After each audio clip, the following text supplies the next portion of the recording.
Welcome to UPSC express series by Victory IAS. मैं हूं अनमोल शर्मा और इस वीडियो में हम कंप्लीट टॉपिक कवर करेंगे एक ही शॉट में। This will be a quick and focused lesson without wasting time. Video के एंड तक you will have complete conceptual clarity and everything you need about the topic for the exam. Video के description में you can find the complete notes of the topic and watch this video along with the notes. Also join the Telegram channel of Victory IAS for schedule, notes and other study material. Subscribe to the channel and follow us on Instagram. तो चलो शुरू करते हैं. So now we will study about the Mughal Empire. It's a very important chapter. बहुत सारे questions इस topic से आते हैं. And the Mughal Empire started from 1526 and lasted up till 1857 in India. And इस period में political stability आई India में. Political stability, military innovation and architectural development. We'll look at all the aspects now. And जैसा कि पता है आपको, हमने पिछले चैप्टर में डिस्कस किया था कि दिल्ली सल्तनत के एंड में it was Babur who came to India and defeated the Lodhis in the first battle of Panipat, and he established Mughal Empire in India, right? And Babur के बाद हुमायूं, अकबर, जहांगीर, शाहजहां एंड औरंगजेब, एंड इसके बाद आए लेटर मुगल, जिसके time पे decline शुरू हो गया मुगल एम्पायर का. So let's briefly cover or whatever developments took place under each of these kings,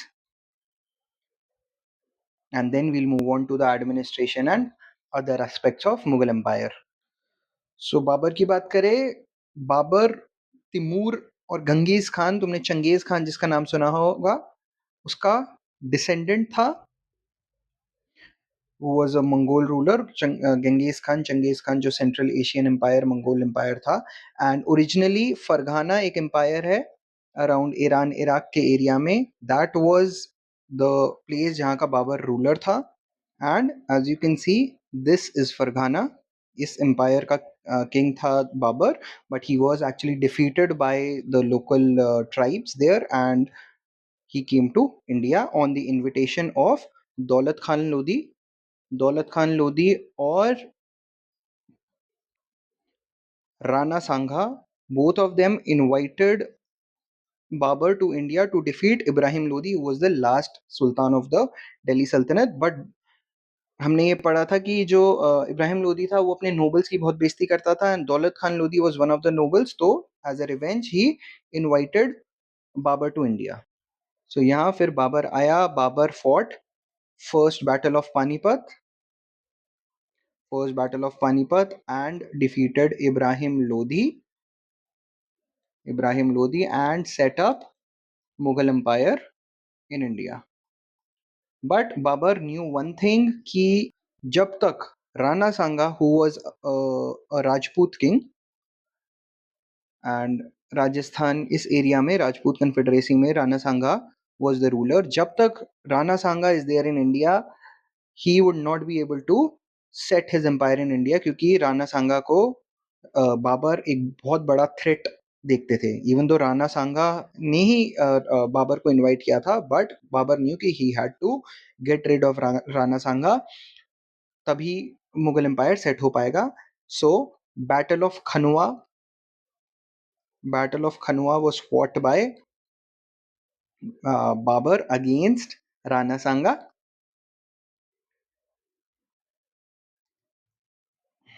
1527 में, that is right, the next year after battle of Panipat was in 1526. तो 1527 में battle of Khanua and Rana Sanga और जो Rajput confederacy थी उनको हराया बाबर ने. and then he moved on to fight against Medini Rai was basically friend of Rana Sanga, तो उसको भी eliminate करना important था.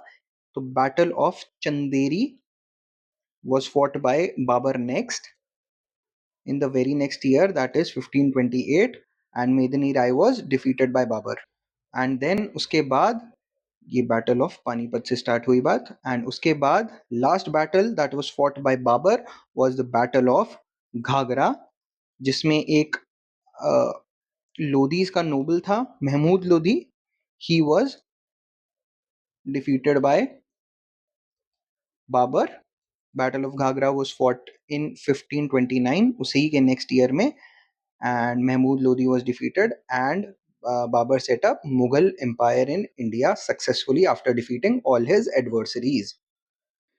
And इस सब battles में जीतने का राज ये है, the secret behind Babur's success in all these battles is the use of gunpowder. So Babur was one of the first people to use gunpowder in the battles in India. Otherwise अभी भी जो लड़ाई थी वो sword से लड़ी जाती थी, जैसे हमारे राजपूत किंग्स थे, they used to fight with swords, but Babur वहां गन पाउडर ले आया। दैट मीन्स जो तोप के गोले होते हैं, you know, the artillery and everything Babur had, and that is why he won all the battles he fought। and India में जो रूलर्स थे they had never seen gunpowder, अभी तक यूज ही नहीं हुआ था।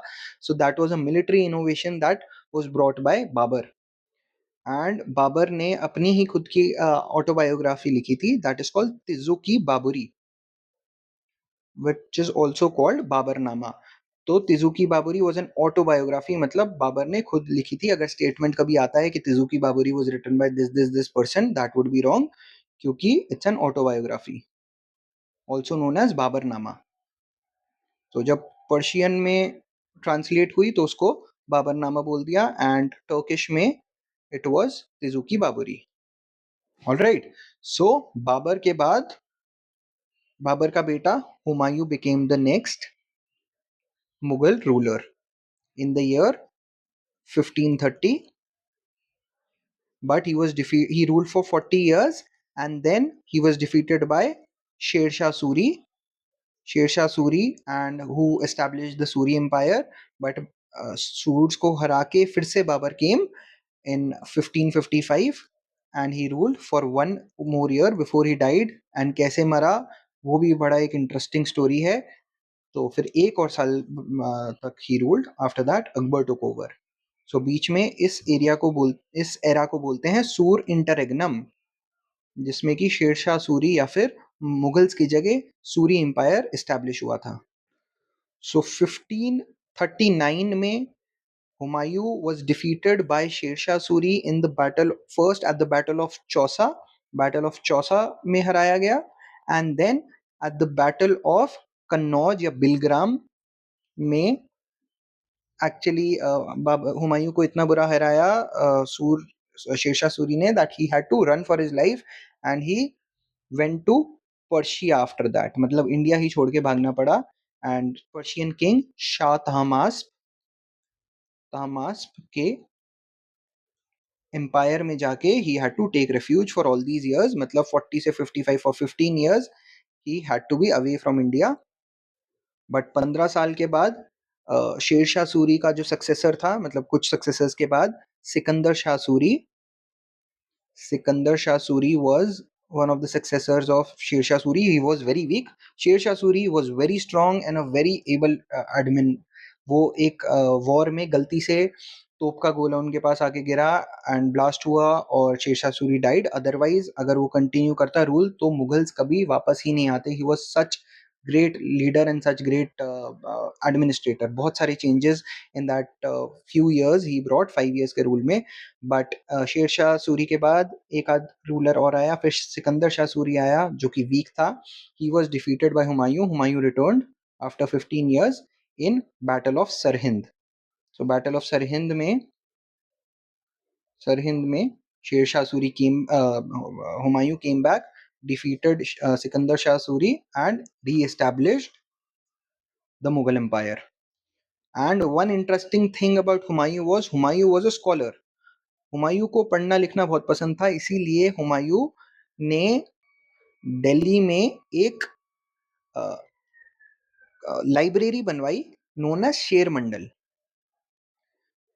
एंड उस लाइब्रेरी में he used to study books day and night. एक दिन बहुत सारी बुक्स लेके वो लाइब्रेरी की, अगर आप फोटो देखो अभी आपको, तो ये वो लाइब्रेरी है एंड ये ओल्ड फोर्ट में है। तो ओल्ड फोर्ट में ये लाइब्रेरी बनवाई थी, एंड इसके अंदर ना सर्कुलर स्टेयरकेस है।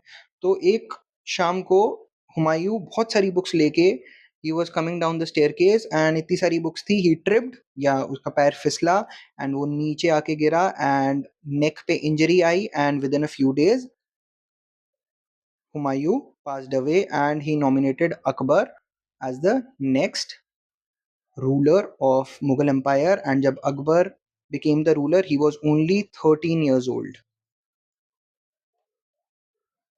तभी एक बहुत एबल, बहुत ही एक स्ट्रॉन्ग मिलिट्री जनरल था हुमायूं का, called Bairam Khan.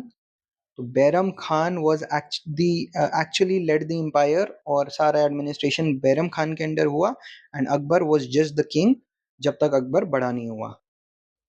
Alright, so Bairam Khan was the regent or the mentor of Akbar, because he was only 13 years old when he became the ruler.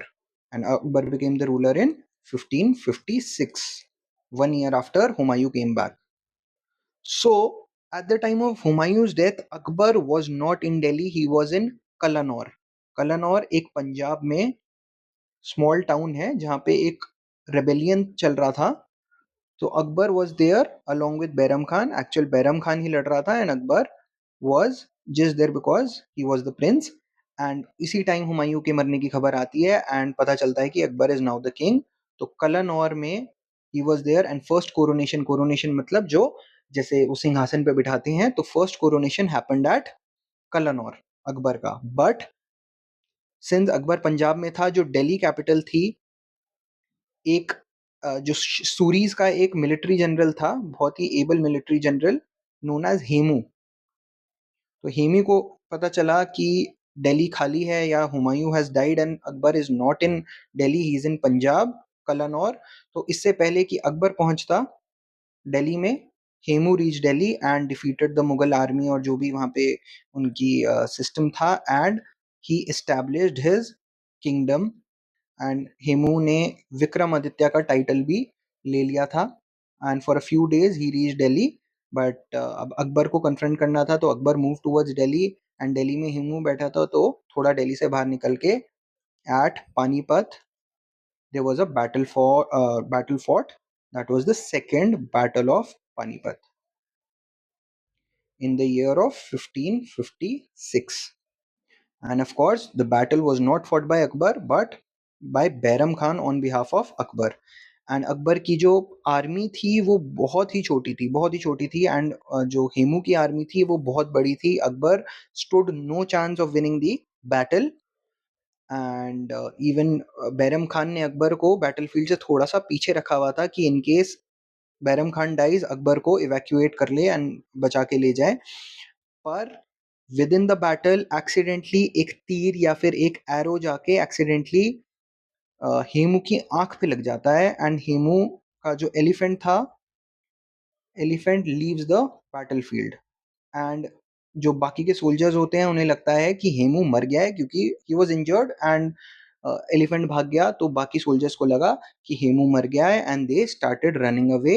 And जो बाकी कोई सोल्जर्स थे पैनिक की वजह से भागने लग गए। बाकी जो सोल्जर्स थे, बैरम खान ने उनको मार गिराया, and Akbar bye stroke of luck, pure luck, won the second battle of Panipat and became the Mughal ruler.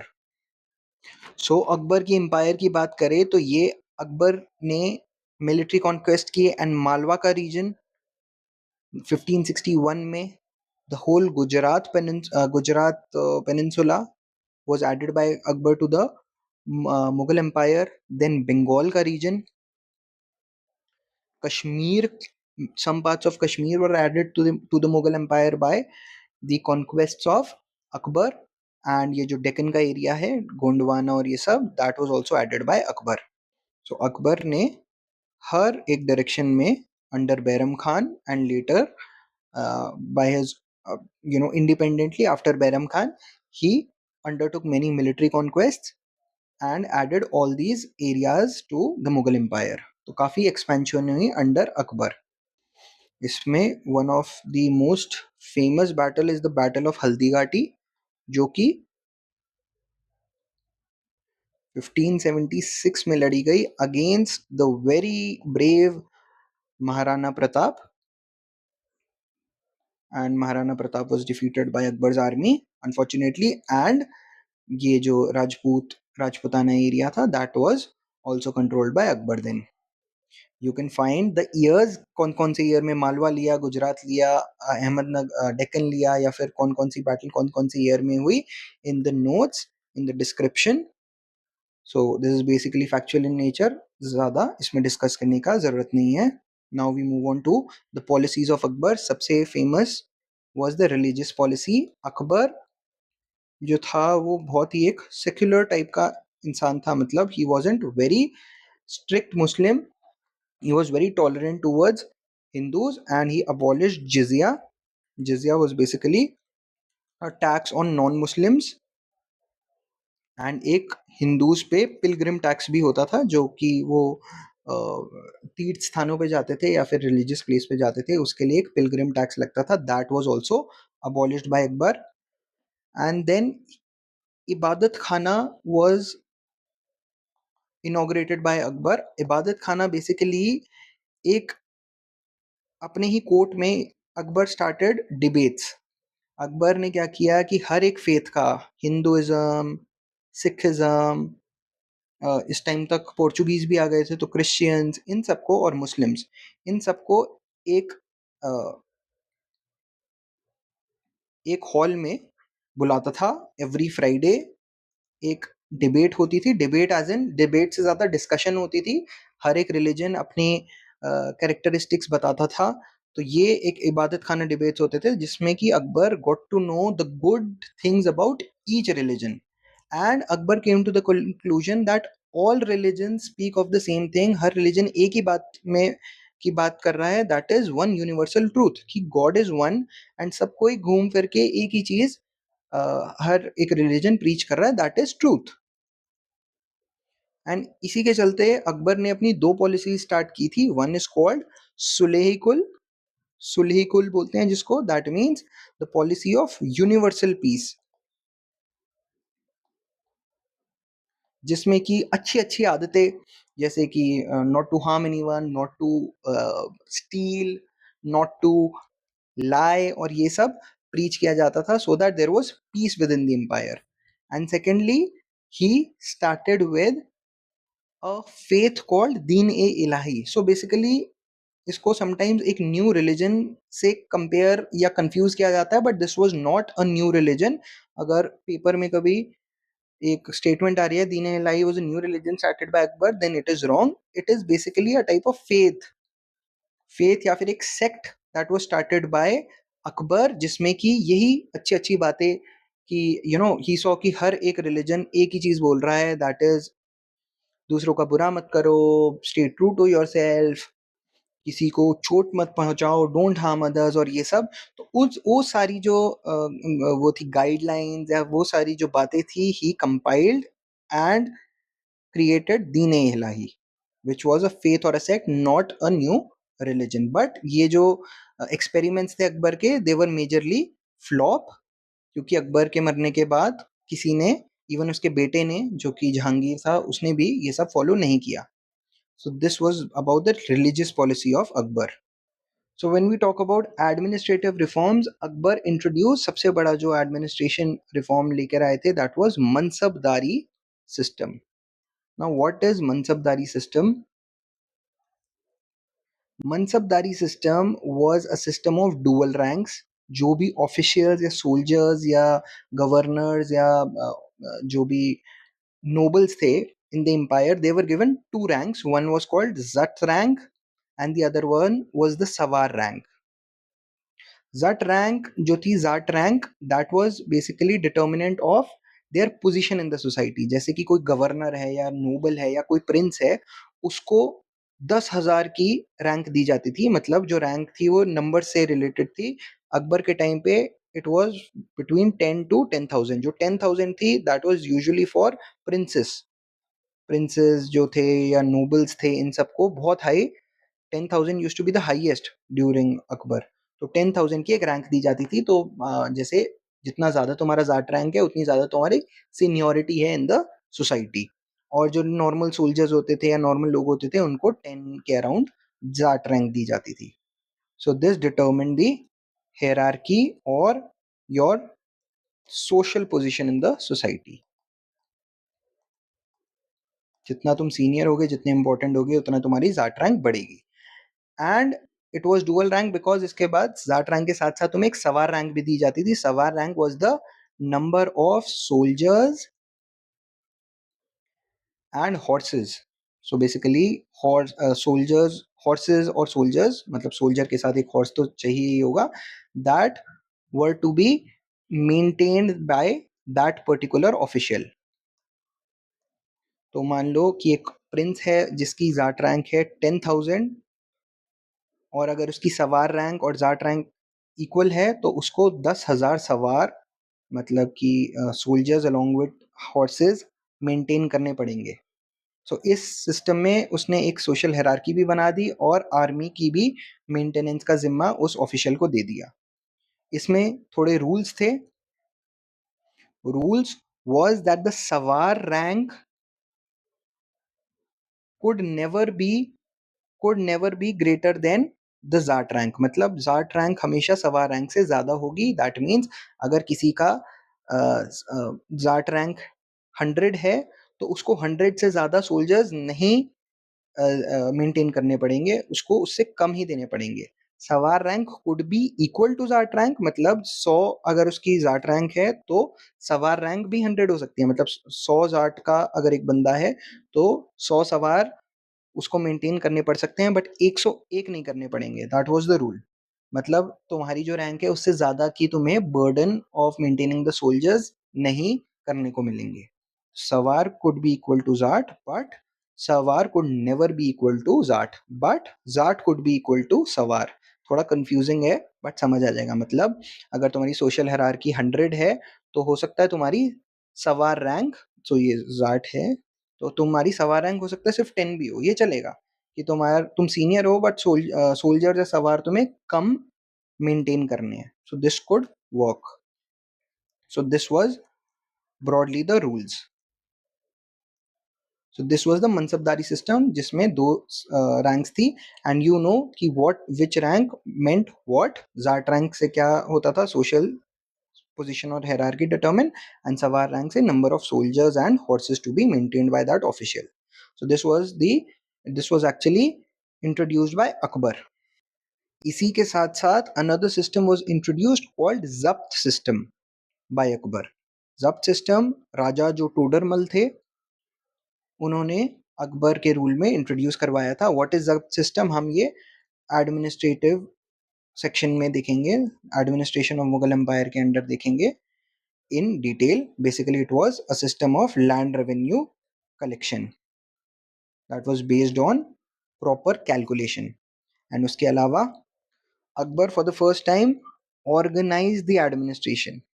That means अब जो proper एडमिनिस्ट्रेटिव सिस्टम होते हैं जैसे प्रोविंसेस फॉर्म करना, डिस्ट्रिक्ट फॉर्म करना, विलेजेस फॉर्म करना, for the first time Akbar ने किया था. क्योंकि बाबर और हुमायूं को देखें, दे वर फॉरेनर्स इन इंडिया, राइट. वो बाहर से आए थे एंड बाबर और हुमायूं के टाइम पे इतना इनको टाइम नहीं मिला कि प्रॉपर एडमिनिस्ट्रेशन क्रिएट कर पाए. वो आए, दे फॉट बैटल्स, उन्होंने एम्पायर थोड़ा एक्सपैंड किया. हुमायूं के टाइम पे तो कितना ही अपहीवल था, कई बार हार गया, 15 साल तक he was not in India, तो they did not get the time to consolidate the empire. But Akbar के टाइम पे एक पॉलिटिकल स्टेबिलिटी थी, so he could organise administration. And Akbar ने जो पूरा एम्पायर था, it was divided into provinces called subahs. फिर सूबाज को डिस्ट्रिक्ट में डिवाइड किया, that was called sarkars. Sarkars were further divided into parganas. Parganas were like the group of villages, and the last was the villages. Provinces were subahs. And ऐसे पूरे empire को सूबाज में और further district और विलेजेस में बांटा गया. And it was broadly based on और basically adopted from the system that was created by Sher Shah Suri. तो I told you Sher Shah Suri एक बहुत स्ट्रॉन्ग और एक बहुत अच्छा एडमिनिस्ट्रेटर था और उसका मोस्टली सारा सिस्टम उठा के अकबर ने कॉपी किया था. Other than that Akbar created Fatehpur Sikri. आपको पता होगा फतेहपुर सिकरी आगरा के पास है, that was established bye Akbar. बुलंद दरवाज़ा, ऐसे आर्किटेक्चरल डेवलपमेंट्स हुई अकबर के टाइम पे। एंड अकबर के टाइम पे Tansen was his in his court, Tansen जो बहुत अच्छा गाते थे। And then after Akbar Jahangir became the ruler. So Jahangir की बात करें तो जहांगीर के टाइम पे थोड़े से मेजर हैपनिंग्स हुई थी, जैसे कि मेवाड़ से फाइनली एक पीस ट्रीटी साइन हो गई थी। पीस ट्रीटी जो कि राणा सांगा के टाइम से चल रही थी। There Mughals were at war with Rajputs, Rana Sanga was at war with Babur. And हमने बैटल ऑफ हल्दी घाटी देखी, Rana Pratap versus Akbar. But finally under Jahangir Mewar के साथ पीस ट्रीटी हुई। So it's an important point to keep. And Amar Singh was the king of Mewar. So it's an important point. और दूसरा, कंडाहार जो कि अफगानिस्तान का एम्पायर है, दैट वाज लॉस्ट। एंड वो मुगल एम्पायर का पार्ट नहीं रहा। एंड जो जहांगीर था, एक्चुअली जहांगीर थोड़ा एक आशिक या जैसे मजनू टाइप का इंसान था। He was totally in love with Nur Jahan. And he was more into paintings बहुत बनाता था। तो he was lost in his paintings and ये जो कल्चरल चीज़ें होती हैं। And actual administration Nur Jahan ran. And Nur Jahan का एक ग्रुप था जिसमें कि जहांगीर था, नूरजहां था, नूरजहां का ब्रदर था, नूरजहां का बेटा था, और ये पूरे ग्रुप को बोलते थे नूर जनता। सो नूर जनता एक, मान लो एक कैबिनेट मिनिस्ट्री हो गई या फिर काउंसिल ऑफ मिनिस्टर्स हो गया, दैट रैन द एडमिनिस्ट्रेशन। क्योंकि Jahangir was least interested in running the empire, he was into his paintings, he was into his love life, all right। तो इसलिए Noor Jahan became a very important or key position in the Mughal empire। So Noorjahan used to uh, do court politics, used to take all the major decisions, she used to issue coins in her names। तो ये सब नूरजहां करने लगी। And Jahangir took the back seat। And the most important development that took place during Jahangir was the British came to India। British came to India, and but they did not come as a invader या फिर एक attack करने नहीं आए, they came as traders। तो दो लोग थे, one was William Hawkins, he was the first one to come, William Hawkins, and the second one was Thomas Roe। तो ये दोनों लोग थे। William Hawkins came in 1608 and Thomas Roe came in 1615। तो ये जहांगीर के पास आए एंड इन्होंने सूरत में एक फैक्ट्री सेटअप करने का बेसिकली परमिशन लिया फ्रॉम जहांगीर। सो यहाँ से पूरा system of East India Company and then British taking over started from Jahangir, coming of these two people। All right, and Jahangir wrote his autobiography called Tuzuki Jahangiri।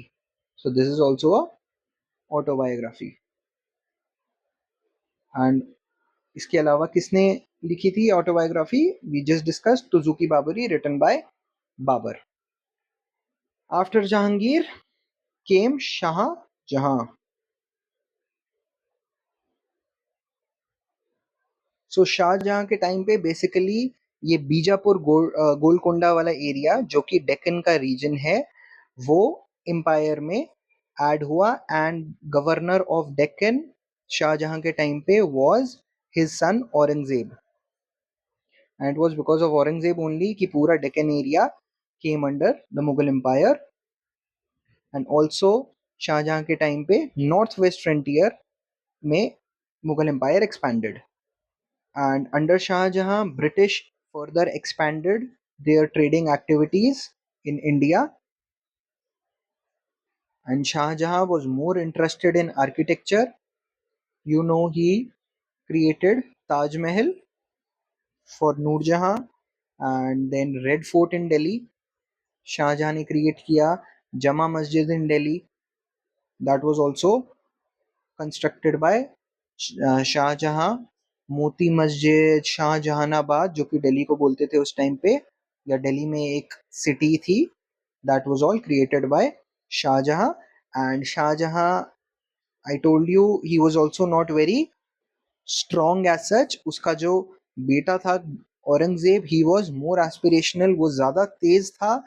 And Shahjahan का सबसे eldest son Dara शूको या दारा शीको बोलते हैं, ही was the eldest, सबसे बड़ा बेटा था. And Shah Jahan wanted him to become the next ruler, but जो औरंगजेब था, जो उनका छोटा बेटा था Aurangzeb, he did not like that. And जो दारा शिको था, he was basically a very secular person, बहुत एक लिबरल काइंड ऑफ पर्सन था, बहुत टॉलरेंट पर्सन था.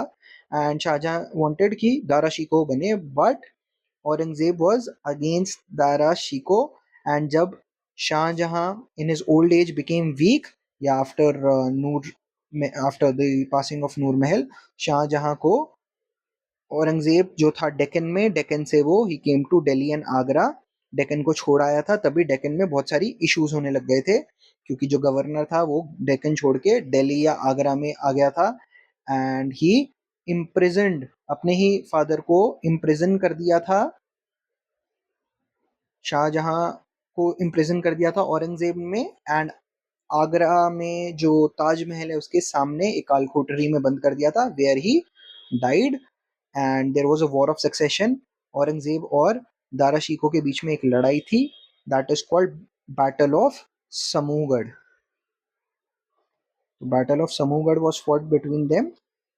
एंड जो औरंगजेब था वो एक स्ट्रॉन्गर मिलिट्री जनरल था, Dara Shikoh was more into studies and literature and everything.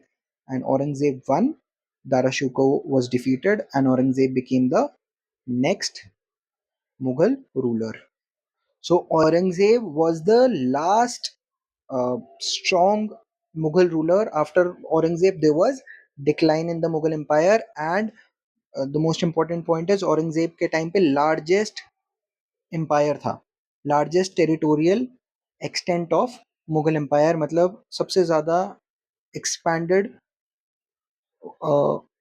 Of Mughal empire, expanded territory of Mughal empire was during Aurangzeb. And ये पूरा जो एरिया था, ये पूरा स्टार्टिंग फ्रॉम से Afghanistan, Kashmir, down south also, and यहाँ पे बंगाल, पूरा एरिया औरंगजेब के अंडर था. So largest territorial extent of Mughal empire was during Aurangzeb. And जब बैटल ऑफ सक्सेशन चल रही थी, जब शाहजहां के मरने के बाद औरंगजेब डेक्कन छोड़ के चला गया था नॉर्थ में. एंड जो डेक्कन का एरिया था, वो बहुत सारे ऑटोनोमस रूलर्स ने फिर से इंडिपेंडेंस गेन कर ली थी. After becoming the ruler, Aurangzeb captured these areas again. कौन कौन से एरियाज? बीजापुर, गोलकोंडा, ये पूरे एम्पायर्स औरंगजेब कैप्चर्ड. ये हमने जो भामनी किंगडम के टाइम पे भी पढ़ा है कि Aurangzeb and Akbar they captured most of the 5 Bahmani kingdoms, एक एक करके औरंगजेब और अकबर ने कैप्चर किए थे. And Aurangzeb fought with the Marathas as well. तो इस टाइम पे Chhatrapati Shivaji Maharaj, he was there in the Maratha area. And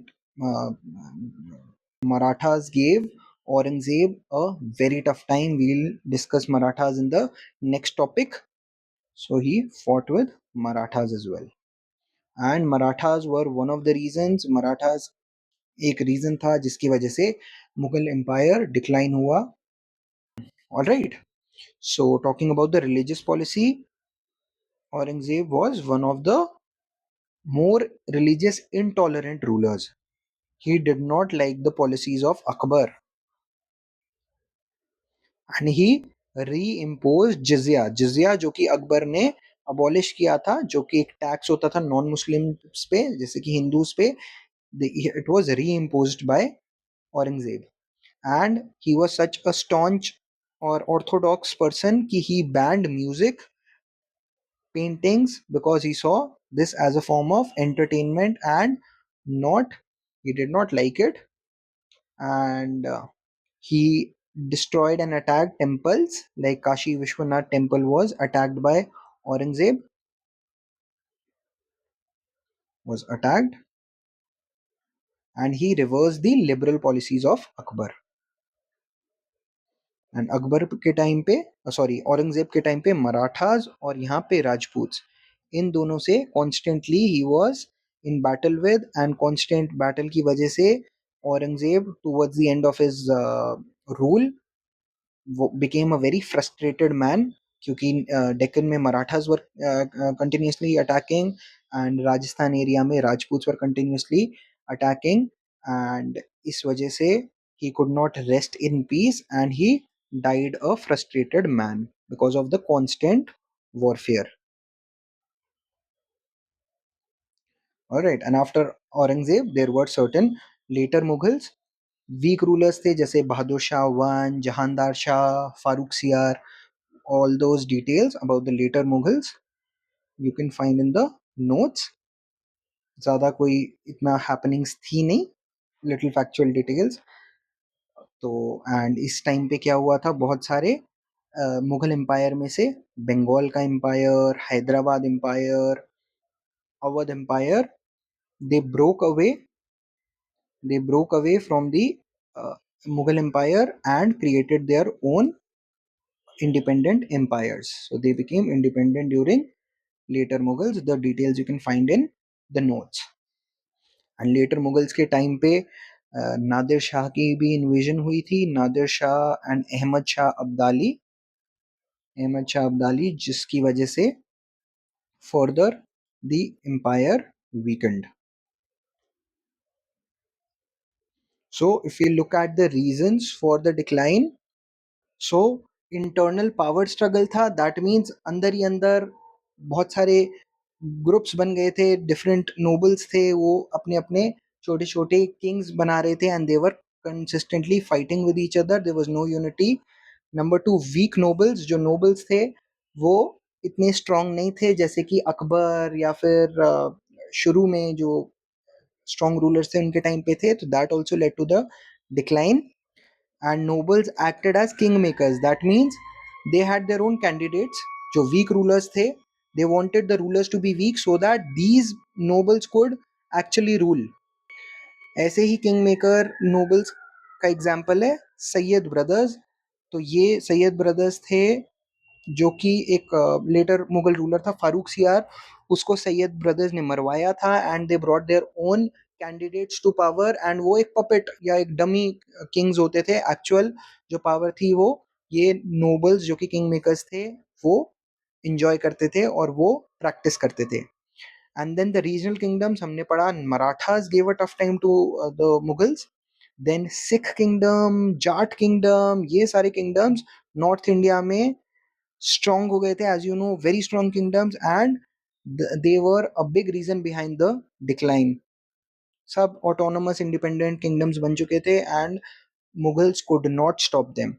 and constant warfare की वजह से there was an economic decline, पैसा खत्म होता जा रहा था, जो ट्रेजरी में पैसा था, एडमिनिस्ट्रेशन से पैसा था, एडमिनिस्ट्रेशन के खर्चे बढ़ रहे थे, नोबल्स के खर्चे बढ़ रहे थे, वॉरफेयर के खर्चे बढ़ रहे थे, बट इनकम इतनी नहीं हो रही थी एंड किंगडम टूटता जा रहा था. And also the biggest, one of the biggest factor was also the British expand कर रहा था, वो बिल्कुल बात नहीं मान रहा था रूलर्स की, जो मुगल रूलर्स थे. एंड बहादुर शाह जफर जो है, Bahadur Shah Zafar was the last Mughal ruler who was ultimately defeated under after the revolt of 1857, and he was captured and basically sent to exile in Bangladesh. Not to Bangladesh but to Myanmar. Rangoon जो area है यहाँ पे exile पे भेज दिया, exile पे, and where he later died. And that is when after 1857 British started ruling over India, and that starts our modern India, modern Indian history. But उससे पहले we'll discuss about the administration, society and everything else related to the Mughals. So अब हम बात करेंगे political structure of the Mughals. तो Mughal empire में जो बादशाह था, who was the emperor, he held the supreme position political affairs में, मिलिट्री अफेयर्स में, जुडिशियल अफेयर्स में. The emperor was supreme and he was assisted by an official called wazir. Wazir was the PM, and strong wazir की वजह से Mughal empire actually expanded क्योंकि sometimes the ruler or the Pacha was very young, as we saw in the case of Akbar, only 13 years old. He was the chief advisor and actually ran the administration when we talk about wazir. और जो हमने empire की बात की, the empire, जो Mughal empire था, it was divided into provinces called सूबाज. So सूबाज जो थे, that was headed by सूबेदार. एंड प्रोविंस, एक प्रोविंस का सारा जो एडमिनिस्ट्रेशन हो गया, जुडिशियल अफेयर्स हो गए या मिलिट्री, वो सूबेदार हैंडल करता था. सूबाज के नीचे आते हैं, वी डिस्कस्ड द सरकार और द डिस्ट्रिक्ट. तो डिस्ट्रिक्ट लेवल वाज द सरकार, एंड जिसमें दो ऑफिशियल्स होते थे, फौजदार एंड अमल गुजार. फौजदार लॉ एंड ऑर्डर देखता था, एंड जो अमल गुजार था वो लैंड रेवेन्यू या फाइनेंशियल मैटर्स को हैंडल करता था. Then pargana level, that was the sub district और ग्रुप ऑफ विलेज लेवल, जिसमें शिकदार जो कि लॉ एंड ऑर्डर देखते थे, एंड कानूनगो जो एक रेवेन्यू और लैंड रिकॉर्ड्स और फाइनेंशियल मैटर्स देखता था. And finally village level, muqaddam and patwari. Muqaddam का काम होता था विलेज लेवल एडमिनिस्टर मैनेज करना, and patwari use to handle the land records and local taxes को पटवारी मैनेज करता था. तो हर लेवल पे एक एडमिनिस्ट्रेशन के लिए आदमी होता था और एक लैंड रेवेन्यू और फाइनेंशियल मैटर्स के लिए होता था. एंड ये क्वेश्चन आजकल बहुत आ रहा है पेपर में कि कौन सा जो ऑफिशियल है वो किस लेवल पे है. अभी रिसेंटली आया है कि किस लेवल पे, लेट्स से आ जाता है कि Muqaddam was at which level, was it at सूबा लेवल, परगना लेवल, सरकार लेवल, और व्हाट. तो ये स्पेशली ऐसे बड़े एम्पायर्स लाइक मुगल एम्पायर का पता होना जरूरी है. And then comes Mansabdari system that was introduced by Akbar. Mansabdari system we have already discussed under Akbar. We talked about the Zat rank and the Sawar rank and what are the rules. You can refer to the notes for more factual details. क्या title दिए जाते थे, क्या powers थी. And now let's discuss about Zabt system that was introduced under Akbar by Raja Todermal. Todermal was the finance minister of Akbar. And जब्त system में क्या होता था, it was basically a system of land revenue collection का एक system होता था, जिसमें कि जो एक लैंड था वो प्रॉपर मेजर होता था. पहले अंदाजन लैंड को देख के अंदाजन लगा लिया जाता था, अंदाजा कि इतना तुम्हारा शेयर बना, किसी एक पेजेंट का शेयर बना, तुम्हें हमें इतना देना है. बट अंडर अकबर और the zabt system there was measurement of land. And bigha, जो आज भी हमारे एक यूनिट यूज होता है, bigha was the unit of land that was properly measured. And फिर एक लैंड की प्रोडक्टिविटी देखी जाती थी कि ये कितना प्रोडक्टिव लैंड है, कितना एक्चुअली ग्रो हो रहा है इस लैंड से. ऐसा नहीं है कि पूरे एम्पायर में सेम प्रोडक्टिविटी हो. तो based on the empire, based on the productivity, the land revenue was set and collected. And assessment was also based on crop type. तो जो क्रॉप, कितना क्रॉप, क्या प्रोडक्टिविटी है, कितने पीस ऑफ लैंड में, it was all measured in detail. And productivity 10 years के term के लिए कैलकुलेट होती थी, एंड फिर it was suppose to be recalculated.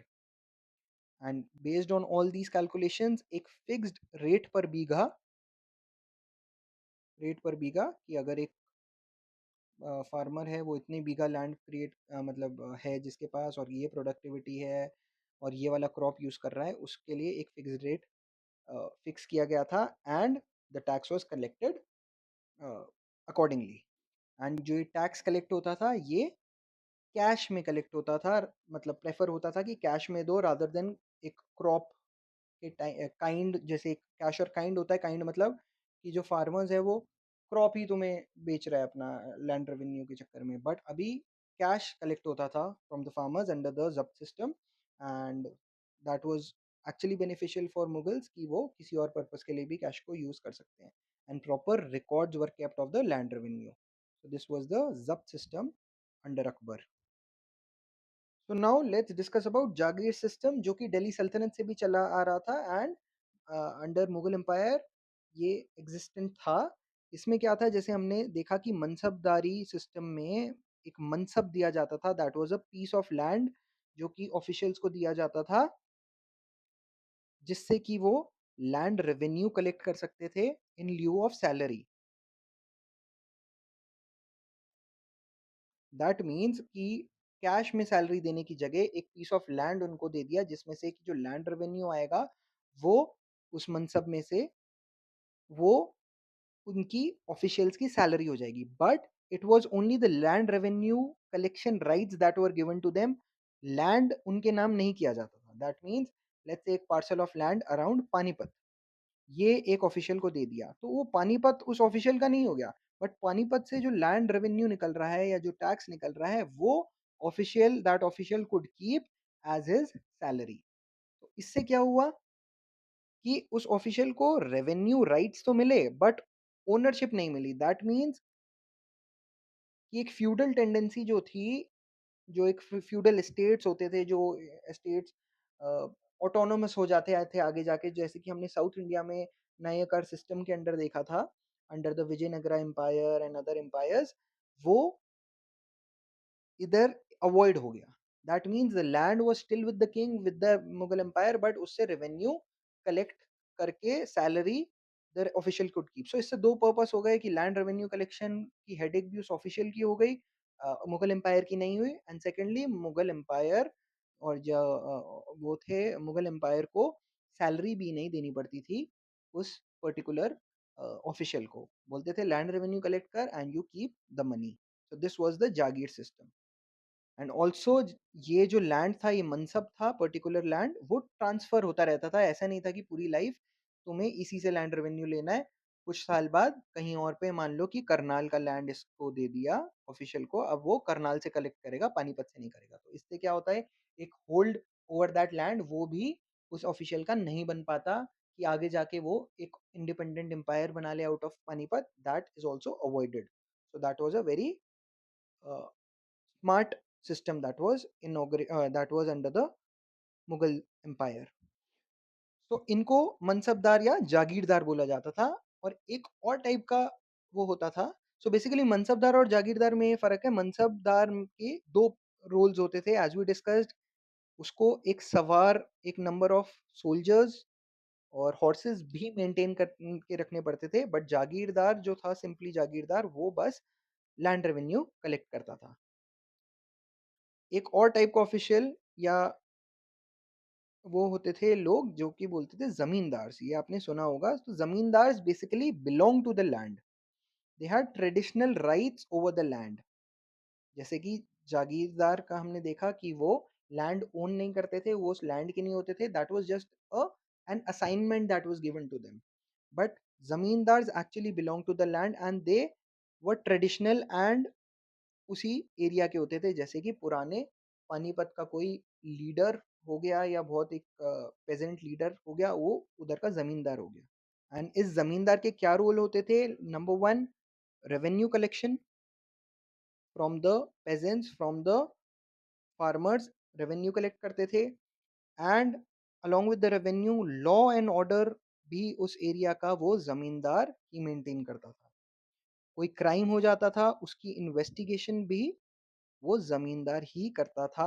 That comes under the law and order. और कोई लोकल डिस्प्यूट्स हो जाए या लड़ाई हो जाए या फिर लैंड डिस्प्यूट हो जाए या कोई भी टाइप का dispute, that mean judicial activity भी जमींदार ही होल्ड करता था. एक बार ये क्वेश्चन डायरेक्ट आया हुआ है, what were the rules of zamindar in the Mughal empire, और स्टेटमेंट्स थी इसमें से तुम्हें सिलेक्ट करना था. So these were the traditional rule of the zamindar. And the difference, you know that they were hereditary land owner and they were hereditary in nature. मतलब जमींदार का बेटा भी उसी लैंड में रेवेन्यू कलेक्ट करेगा, लॉ एंड ऑर्डर मेंटेन करेगा, dispute settle करेगा. But when we talk about जागीरदार, ये क्योंकि एक ट्रांसफरेबल